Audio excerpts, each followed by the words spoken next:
Magandang araw, Sir Casper, at sa masugid na tagapakinig ng inyong YouTube channel. Ako po si Ricardo. Ang istoryang ibabahagi ko ay karanasan ko noong binata pa ako sa probinsya namin sa Mindoro. Aaminin ko, sir, nakakahiyaman.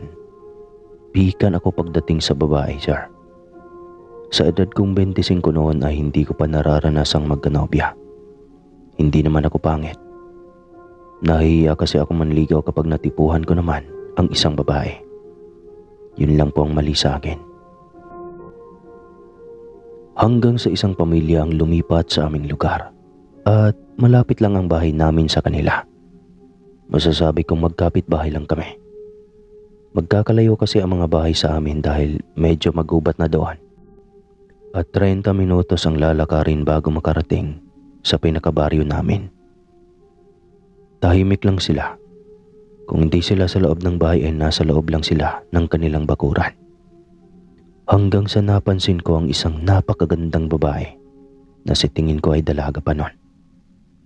Nabighan niya ako sa taglay niyang ganda, Sir Casper. Ngayon lang ako nakaramdam ng ganito sa aking sarili.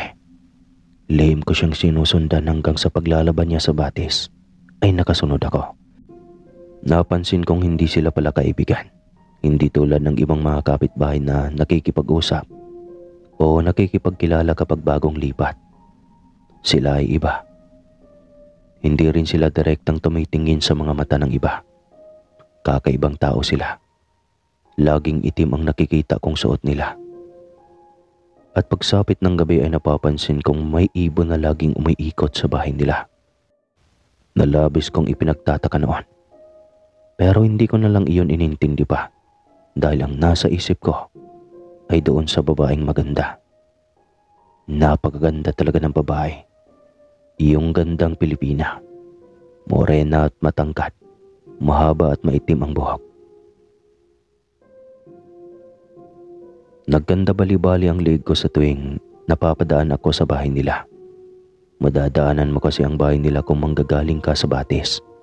Kaya halos mayat-mayat na yata ako sumasalok ng tubig para lang makita ang magandang babaeng ito. Isang gabi nun, dahil sa nakasanayan ko ng tumambay sa duyan sa labas ng bahay bago ako matulog, mula doon ay kitang-kita ko ang ilaw na nagmumula sa kapitbahay ko. Ipipikit ko na sana ang mga mata ko nang may marinig akong pagaspas ng pakpak ng ibon. Napatingin ako sa gawin na yon sa may himpapawid. Hindi nga ako nagkamali. Dahil isang dambuhalang ibon ang patungo sa aking kinaroroonan. Nanlaki ang mga mata ko at hindi halos makakilos. Bago tuluyang makalapit sa akin ang ibon, isa pang dambuhalang ibon ang lumabas at tinangay nito palayo ang ibon na patungo sana sa akin. Nang makabawi ako sa pagkabigla, agad akong umakyat ng bahay. Ngayon lang ako nakaranas ng ganitong pangyayari at mukhang napagtripan ako ng mga ibon. Sila yung madalas kong nakikitang nagpapaikot-ikot sa labas ng bahay ng maganda kong kapitbahay.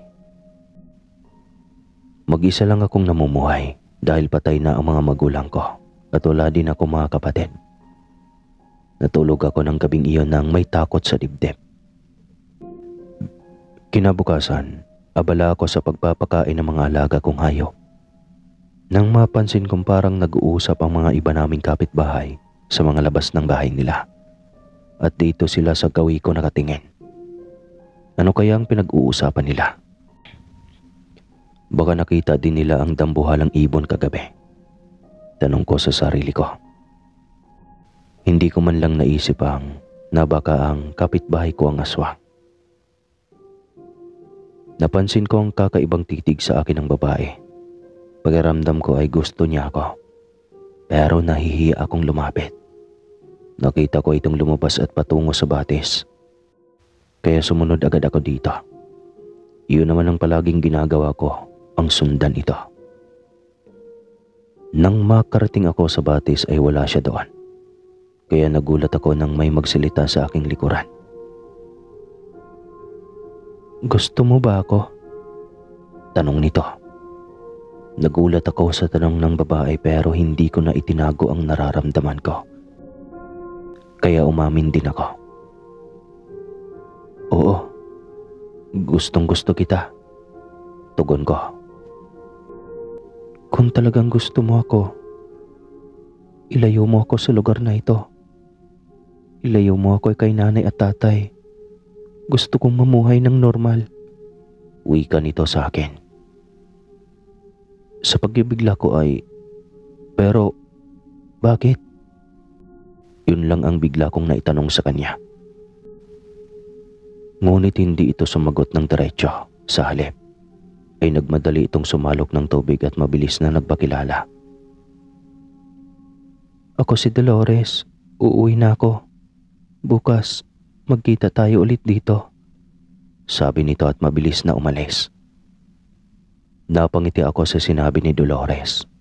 Ngayon lang ako nakaranas ng ganitong pakaramdam. Simula ng araw na iyon ay palagi kaming nagkikita sa batis ng Patago. At may nangyayari na rin sa amin. Kaya gano'n na lang ang saya ko dahil sa wakas, nagkanobya na din ako. Nang muling sumapit ang gabi, hindi ako tumambay pa sa labas ng bahay. Maaga akong kumain at humiga. Habang nakahiga ako ay nasa isip ko pa rin si Dolores at ang gusto niyang mangyayari. Akala ko magiging maayos ang gabi ko pero nagkamali ako. Dahil nang umalulong ang mga aso ay nangalisag ang mga balahibo ko. Ilang saglit pa ay narinig ko ang ingay ng mga alagang kong hayop. Kinabahan ako. Ngayon lang iyon nangyari. Pumasok pa nga sa isip ko noon na baka nalaman ng mga magulang ni Dolores ang relasyon naming dalawa. Gusto ko sanang tignan kung anong nangyayari sa labas pero naunahan ako ng takot. Pilit ko na lamang na ipinikit ang mga mata ko ng gabing iyon. Nang sumapit ang umaga ay nagpupuyos ang dibdib ko sa galit ng tumambad sa akin ang mga patay kong alagang manok at baboy. Para iyong sinalakay ng mga mababangis na hayop. Galit na galit ako ng mga oras na iyon. Pinaghirapan kong alagaan tapos mamamatay lang ng ganon-ganon.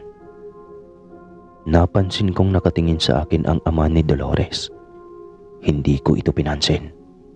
Walang kangiting-ngiting nilibing ko ang mga natirang bahagi ng namatay kong alaga. Mabuti na lamang ay hindi inubos ng kung sino man ang gumawa nun. Nang sumapit ang tanghali ay may mga bisita akong dumating. Ang tatlo kong kaibigan na taga-baryo, si Rome, Mario at Diego. May dalang alak ang mga ito na matagal-tagal na rin naming hindi ginagawa. Mainit ang dugo ko ng mga oras na iyon dahil sa nangyari sa mga alaga kong hayop. Kaya nakipag-inuman ako sa kanila. Pumunta kami sa batis at doon masayang nag-inuman. Nasa kalagitnaan kami ng kasiyahan nang makita naming parating si Dolores. May dala itong palanggana. At mukhang maglalaban ng hapon na iyon. Ang ganda ng babae, Ricardo. Namimilog ang mga matang sabi ni Mario. Oo nga, ang ganda. Makipagkilala naman tayo. Segunda naman ni Rome. Kapitbahay ko yan. Huwag niyang pakikialaman. Wika ko. Hindi ko masabi sa kanila na nobya ko si Dolores. Makipagkilala lang naman pre. Saad naman ni Diego. Hindi ako kumibo habang sila ay patuloy sa pag-iinuman. At habang pinagmamasdan ng naglalabang si Dolores, sa di kalayuan at tahimik namang naglalaba at hindi pansin ang presensya namin.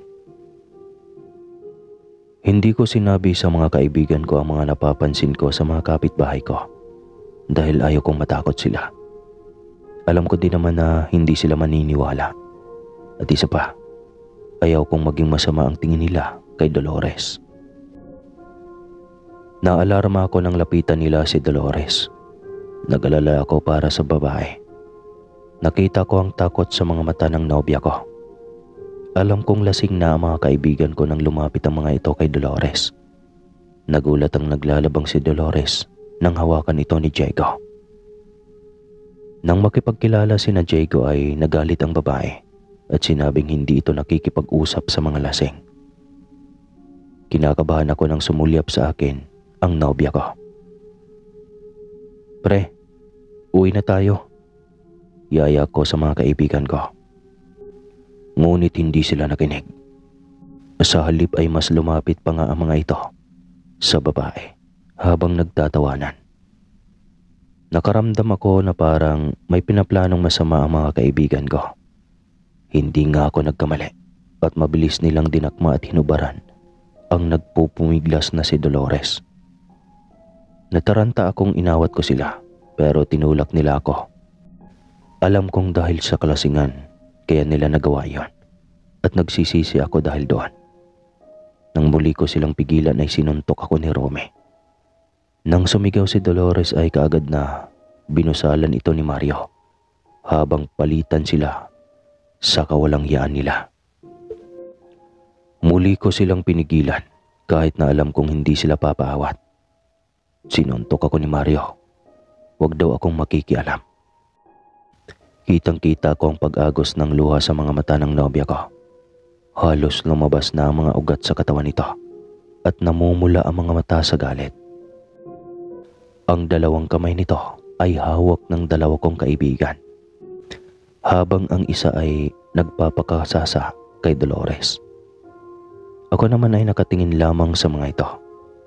Lasing din ako ng oras na iyon, pero nasa tamang pag-iisip pa naman ako. Hindi ko malaman ang gagawin ko.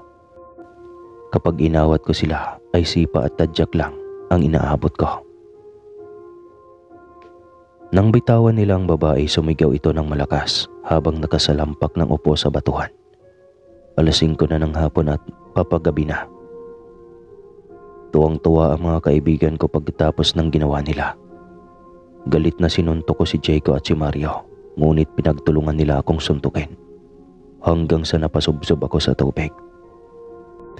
Maya-maya ay natigilan kami nang 2 malalaking aso ang dumating. Umatungal ang mga ito na animoy galit na galit.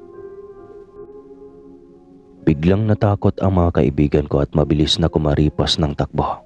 Ngunit hinabol sila ng aso. Nanindig ang balahibo ko.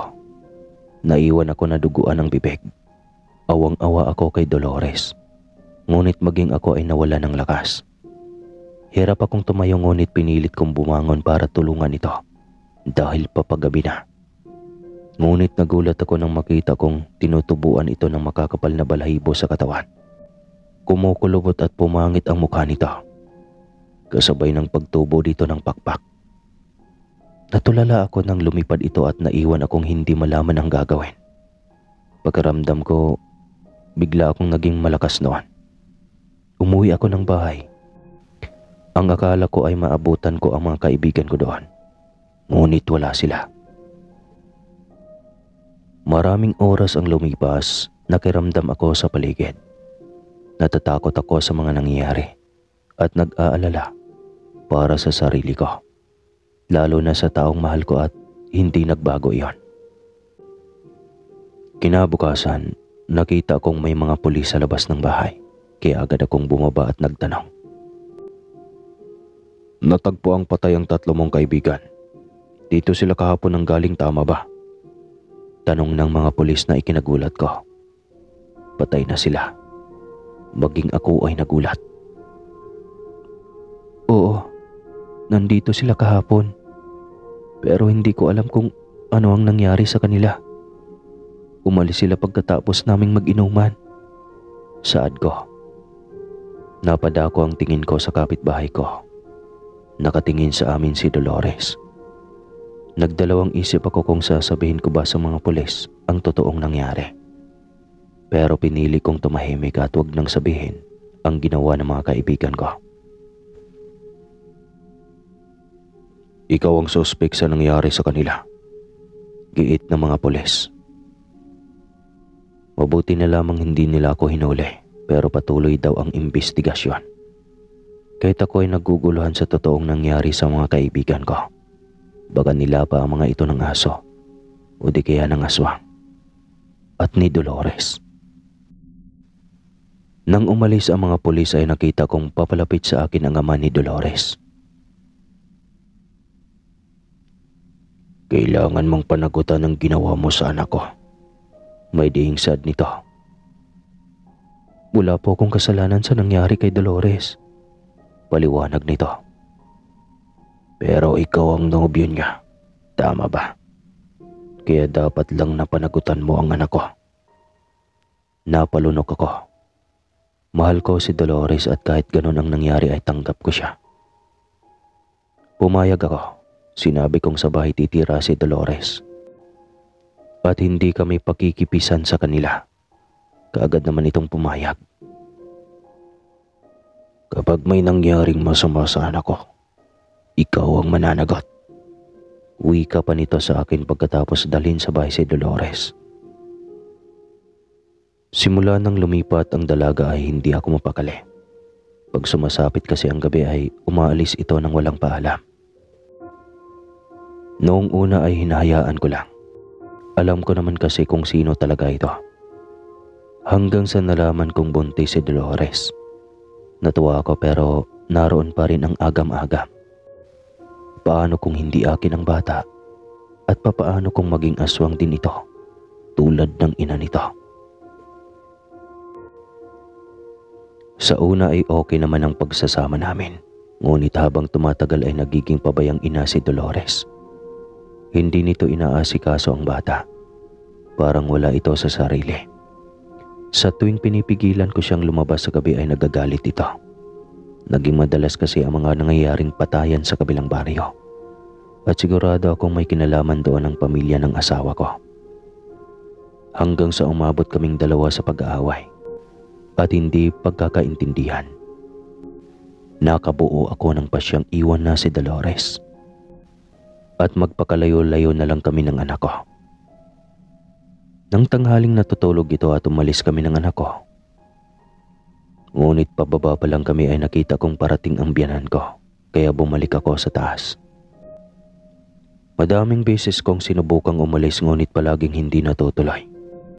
Hindi ko na kasi talaga kaya dahil habang tumatagal ay palala ng palala si Dolores. Harap-harapan na kasi ito kung magdala ng lamang loob ng tao sa bahay. Tila nagiging piyesta doon sa tuwing may nabibiktima sila. Labas-pasok na rin sa bahay ang mga magulang niya. Walang pakundangan at basta-basta na lang papasok. Nagpasya akong umalis. Bahala na. Tinaon kong abala ang mga ito sa kusina. Nang bumaba ako ay hindi ako nag-abalang magbihis para hindi nila halata. Mailang gamit na rin akong tinago sa labas ng bahay para sa paghahanda sa pag-alis namin ng anak ko. Malayo na ang narating ko. Laking pasasalamat ko dahil hindi nila ako nasundan. Nagpakalayo-layo ako at pumunta doon sa lugar na hindi nila matutunton. Pagkalipas ng 5 taon ay ang buong akala ko ay magiging okay na ang lahat. Dahil taon na ang lumipas ngunit hindi sinasadyang makita ko si Dolores nang minsang bumili ako sa palengke. Akala ko noon na hindi niya ako nakita kaya nagmadali ako umalis. Pero laking gulat ko nang masundan niya ako. Sinabi niya na kukunin niya ang bata. Pero hindi ko binigay kaya nagalit ito at nanlilisik ang mga matang tumingin sa akin at sinabing kahit saan ako makarating ay hahanapin pa rin kami. Nakiusap ako na pabayaan na niya kami dahil gusto kong mabuhay ng normal ang anak namin. Sinabi ni Dolores na pagdating ng takdang panahon ay mamanahin ng anak naming si Carmela ang lahi niya. Sa ayaw ko man o sa gusto. Umalis na lamang ito at sinabing hihintayin na lamang nito ang tamang pagkakataon. Alam ko iyon kaya binala kong iwan sa kumbento ang anak ko. Hindi para alisin siya sa buhay ko, kundi para sa ikabubuti niya. Grabe ang sakit nun. Base sa parte ko hindi ko kaya na paalaga ko sa iba yung anak ko eh. Pero kahit ganun pa man, ipagpatuloy natin ang kwento. Tapusin natin to. Hindi ko man gusto ang desisyon kong iyon, ngunit pinanindigan ko. Iniwan ko si Carmela sa kumbento upang magsilbi sa Diyos. Ang akala ko nga may mangyayaring masama sa bata kapag pumasok ito sa simbahan Ngunit wala naman, na ipinagpasalamat ko na lang. Lumipas sa mga taon, nagkaroon na ako ng ibang pamilya. Si Carmela ay ganap ng naging madre. At wala naman akong nabalitaan na may nangyayaring kakaiba sa kanya. Hindi na kami muling nagkita pa ni Dolores. Ngayon ay nasa Maynila na nakadestino si Carmela. At ako naman ay nasa Cavite nakatira kasama ang bago kong pamilya.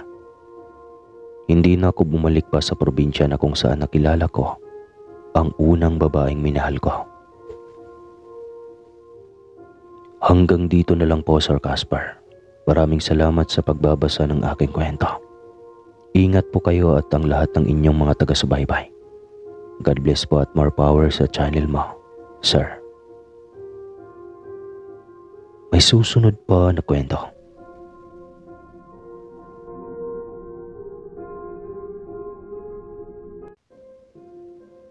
Taong 1995, sa bayan na sakop ng Negros Oriental. Magkaibigan ng dalawang alay simula ng kanilang kabataan hanggang sa magkaroon ng sari-sariling pamilya.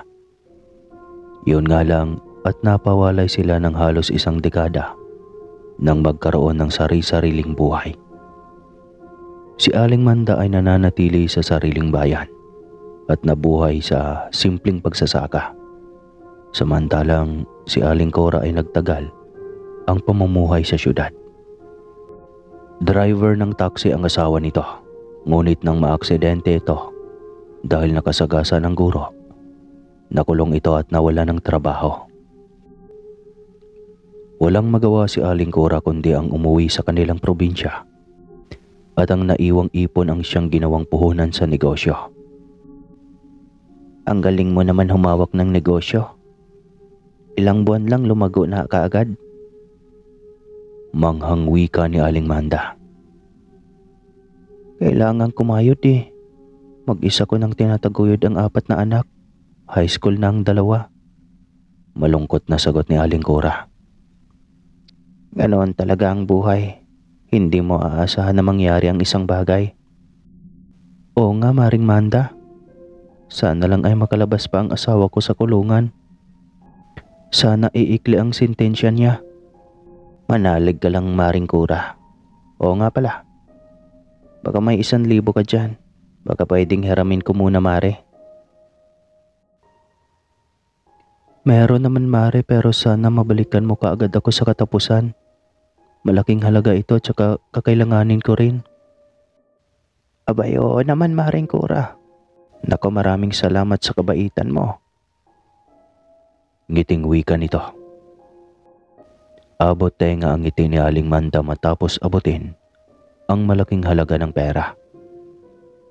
Agad itong nagpaalam dahil kailangan na daw ng asawa. Kabado si Aling Cora nang tumalikod na ito. Hanggang sa dumating ang katapusan, walang may nagkusang magbayad. Tila nagka-amisya ito bigla, kaya naglakas loob na siyang singilin ito. Ang sabi ay sa susunod na katapusan na lang. Ngunit umabot na ng katapusan ng taon hanggang umabot na ng ilan pang mga taon. May karma din para sa inyo ng asawa mo, Maring Manda. Tandaan niyo yan. Hindi ako namumulot ng pera. Pinaghirapan ko yan. Huling sinabi ni Aling Cora bago tuluyang iwanan ang kanyang noon ay kaibigan. Ngunit dahil sa utang, biglang nagkasiraan. Makalipas ang ilang buwan ay isang babayang nagtanong kay Aling Cora kung kilala niya ba si Aling Manda at kung saan ang bahay nito. Bakit mo siya hinahanap, ate? Tanong ni Aling Cora dito. Dahil malaki ang utang sa akin ng babaeng iyon, abay ilang beses na niya akong pinangakuan nito. Tahimik lang si Aling Cora habang tinitignan ang reaksyon ng mukha ng may edad ng babae. Gigil na gigil ito habang nagsasalita. Kakaiba ang pagdilim ng mukha nito. Sobrang nakakatakot. Yan lang sa tapat namin ang bahay niya, ate. Kita mo ba yung bahay na puro kawayan pati bubong? Iyan po iyan, ate. Turo niya dito. Ang kaso lang ay walang tao dyan ngayon. Gabi kaya yata dapat maningil sa kanila. Dagdag pa niya. Ay ganoon. Sige pabor sa akin. Sagot nito na ipinagtataka ni Aling Cora. Isang gabing naghahapunan siya kasama ang 4 na anak ay narinig nila ang sigawan mula sa bahay nila Aling Manda. Mukhang nagkagulo sa bahay nila Tita Manda, Mama. Puna ng kanyang bunso. May naningil kasi. Masyadong maraming utang ang babaeng iyon. May asawa namang tumutulong sa hanap buhay. Wika niya. Sugarol kasi, Mama. Wika ng kanyang anak na panganay na si Miguel. Nakita pala nito ang lalaki sa pasugalan. Marahil ay doon din napunta ang kanilang 1,000. Pinatahimik na lamang ni Aling Cora ang kanyang anak upang malinaw nilang marinig ang bangayan ng kanilang kapitbahay at ng inutangan nito. Kapag hindi kayo magbabayad sa linggong ito, sinisiguro kong isa sa mga anak mo ang kabayaran sa malaking halaga ng inutang mo sa akin. Bulyaw ng ginang. Masyadong nag-iwan ng malaking alalahanin ito sa utak ni Cora. Kakaiba talaga magalit ang babae. Iba pa naman ang kutob niya rito. O masasabing ang estima niya sa babaeng ito. Hindi pang karaniwan ang kilos nito. Mukha itong hindi tao. Itsura pa lang. Pero sabi naman ng iba, ang mga aswang ay magaganda at gwapo. Kaya sa isip niya ay nagkataon lang talaga na ganoon ang itsura ng ali bilang tao. Siguro hindi lang biniyayaan ng katangi-tanging kagandahan. Tahimik na ang gabi nang bigla na lang umalulong ang mga aso sa paligid. Ginising si Aling Cora sa ingay na iyon. Pakiwari niya ay doon banda sa bahay ni Aling Manda. Napatayo siya at sumilip doon sa bandang tapat kung saan naroon ang bahay nila Aling Manda. Ang kahulan at alulong ng mga aso sa paligid ay wala pa ring tigil. Hindi rin niya alam kung bakit parang nagtayuan bigla ang kanyang mga balahibo sa batok. Iba ang temperatura sa paligid ng mga sandaling iyon. Hanggang sa mamataanan niya ang bulto ng isang babae. Maliwanag ang buwan kaya malinaw niya iyong nakikita. Ang ali na inutangan ni Aling Manda. Paikot-ikot sa bahay ng mga ito. Tila may kung anong inuusal. Nakafocus lang ito sa bahay ni Aling Manda. Paikot-ikot at ang nakakakilabot pa ay nagbabaga at nagtatayuan ang mga balahibo o buhok ng ali. Aswang ang babaeng iyon, punya niya sa isipan lamang. Pero paano naman siya makasigurong totoo ngang aswang ito? Nagmumukha lang itong baliw, aswang na agad. Baka masyado lang siyang mapanghusga. Matagal siyang nanatili sa pagkakasilip at doon ay narinig na niya ang iyak ng bunsong anak ni Aling Manda. 5 taon na ito pero iyak pa rin ito ng iyak. Bigla siyang kinutuban sa aling paikot-ikot sa bakuran ng bahay ng mga ito. Hindi kaya't isa pala talaga itong aswang. Hanggang sa nakita niyang lumabas ang asawa ni Aling Manda. Nagsisigaw ito. Bit-bit ang itak. Ngunit hindi ba nito nakikita ang babae sa utak ni Aling Cora? Paano ba naman kasi? Padaan-daan lang ang asawa ni Aling Manda sa kanina pa nakatayong ali. Akala ni Aling Cora kung siya lang ang nakakita sa nasabing nilalang. May iba pa palang nakakakita dito bukod sa kanya. Ang matanda ay biglang pumasok sa pinto, hindi nakita ng lalaki. Ang tagpong iyon ay hindi binigyang pansin ng ibang kapitbahay dahil ang paningin nila sa babae ay si Aling Manda. Hindi nila ito pinansin. Habang si Aling Cora ay patuloy lang sa pagmamatsyag. Kitang-kita niya kung paano pinasan ng matanda ang katawan ng batang babae palabas ng bahay. Sa takot ni Aling Cora ay hindi siya kumilos. Wala siyang ginawa. Natatakot din siya hindi para sa sarili, kundi para sa mga anak. May maliit din siya at mahihina ang kanyang mga anak. Kaya kailangan niyang protektahan. Kaya hinayaan niya lang ito hanggang sa mawala na ito sa kanyang paningin. Ngunit narinig niya ang hagulgol ni Aling Manda, maging ang asawa nito. Nag-iyakan na pati ang mga anak nito.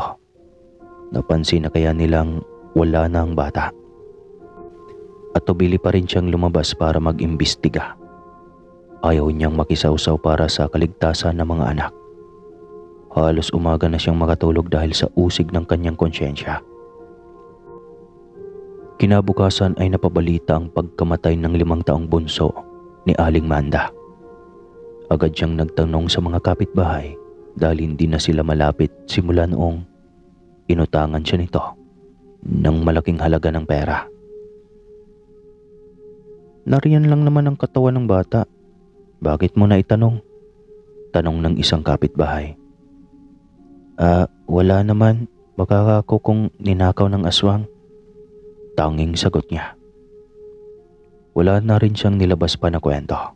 Kung anong kwento ng pamilya, iyon na iyon. Mananatiling lihim ang kanyang nakikita at nasaksihan ng gabing iyon. Pero isa ang nakapuna sa kakaibang itsura ng bangkay ng bata. Maraming pasa ang buong katawan. Subukan niyo ngang idaan sa bintana ang bangkay ng bata. Utos nito. Isa pala itong albularyo, kaya alam nito at ramdam nito kung may kakaiba sa isang tao. Maging pasyente man ito, o di kaya ay bangkay na nasa kabaong. Nagulantang ang lahat, lalo na ang mga magulang, nang makitang katawan ng saging ang nasa loob ng kabaong. Nasaan ang anak ko?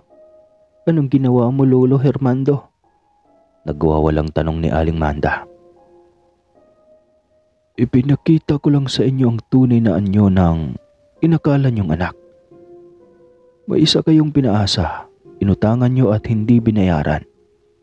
Hindi siya normal na tao. Isa siyang babayla na aswang.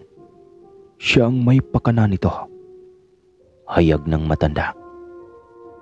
Galit na galit si Aling Manda na sinugod siya sa kanilang bahay.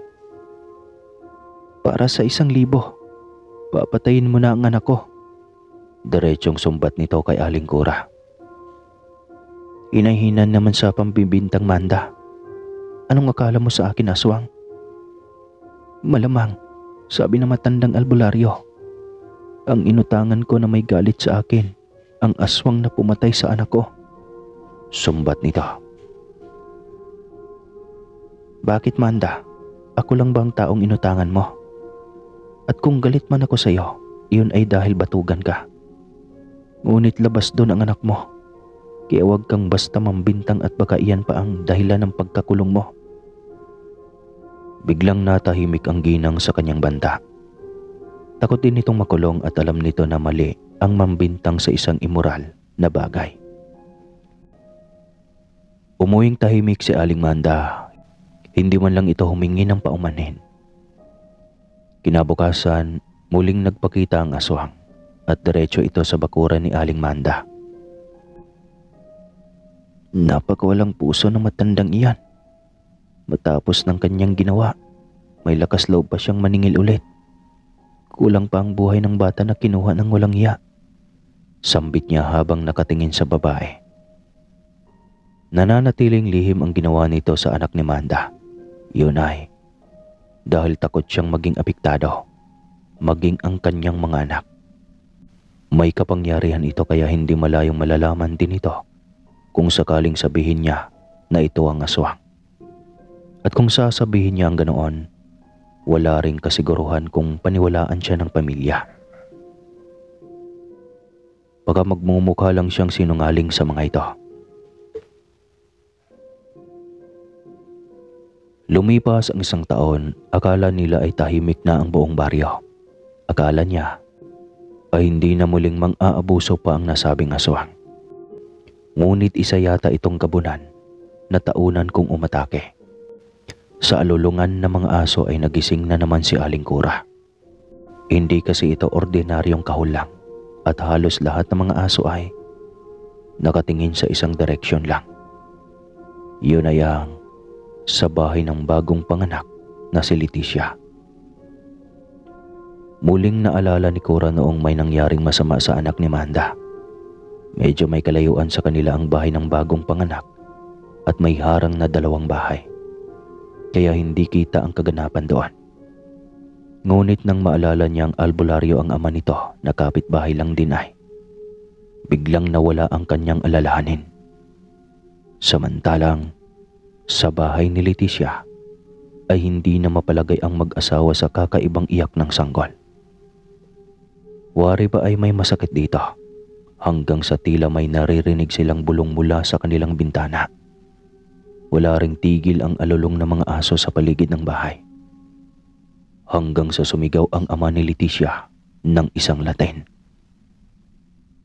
Pagkawala ay narinig na lang nila na tila may nabuwal sa lupa. Kasabay ng pagtahimik ng iyak ng bata. Narinig nilang bumaba ang tatay ni Leticia sa bahay nito. Agad nitong tinungo ang nilalang sa may bakuran. Ayop kang aswang ka. Malalantad bukas na bukas din ang iyong muka. Wika nito. Nang silipin iyon ng asawa ni Leticia ay bumungad ang isang matanda na nagtatayuan ng mga puti at kulot nitong buhok. Mula sa kailaliman ng buwan ay malinaw na makikita ang napakahabang mga kuko nito at pangil. Pinainom pa ito ng langis na kontra sa aswang ng ama ni Leticia. Kaya naghuhumiyaw ito sa sakit at tila napapaso ang lalamunan nito matapos sa pilitan na ipinainom dito ang isang bote ng langis. Sunog ang lalamunan nito kaya tiyak na hindi na rin ito mabubuhay kung pakakawalan man ito. Parang awa mo na. Pakawalan mo na ako. Pagmamak-awa nito. Hindi. Kailangang malaman ng mga taga-baryo kung sino ang abusadong aswang na naninirahan at namimirwisyo dito. Walang iya ka. Pagkatapos ng lahat ng tiwala ng mga tao dito, iisa-isahin mo kaming dadagukan sa buhay. Wes, hindi ka na magtatagal pa at mawawasak din iyang lalamunan mo. Galit na wika ng lalaki. Iniwanan nito iyong nakagapo sa puno. Ungol ito ng ungol dahil sa sakit ng lalamunan at siya ring ingay ng mga aso sa tuwing uungol ito. Marami ang naperwisyo at hindi nakatulog ng maayos dahil dito. Kinabukasan ay madami ang nagpunta sa kanilang tirahan at nagulat sa nakagapos na matanda. Aling Gilda. Gulat na sambit ng nakakilala dito. Ito ang nagpapautang ng mga lutong pagkain at gano'n na lang ang pandidiri ng mga ito nang malamang isa pala itong aswang. Nakakadiring matanda to. Magagalit pa kapag hindi agad tayo nakapagbayad. Magagalit pa kapag barya ang ibabayad. Dahil gusto ay 5 pisong papel. Iyon pala ay aswang. Galit na wika ng isang kapitbahay. Malinaw na narinig ni Aling Cora ang ilang pagmumura ng mga kapitbahay mula sa bahay ni Leticia. Kaya may nabuti niyang sumilip doon. Ganoon na lang ang gulat niya nang makita ang matanda. Ikaw ang pumatay sa anak ni Manda. Walang puso ka. Aswang ka nga. Galit na bulyaw niya rito. Batugan siya, kaya karma lang yon sa kanya. Sagot nito. Ganoon? Sige. Umatay ka dyan at karma mo rin dahil isa kang walang pusong aswang. Sigaw niya sabay talikod na rin dito. Parang gusto niyang batukan, subalit dahil sa nanghihina na rin ito ay hinayaan na rin niya.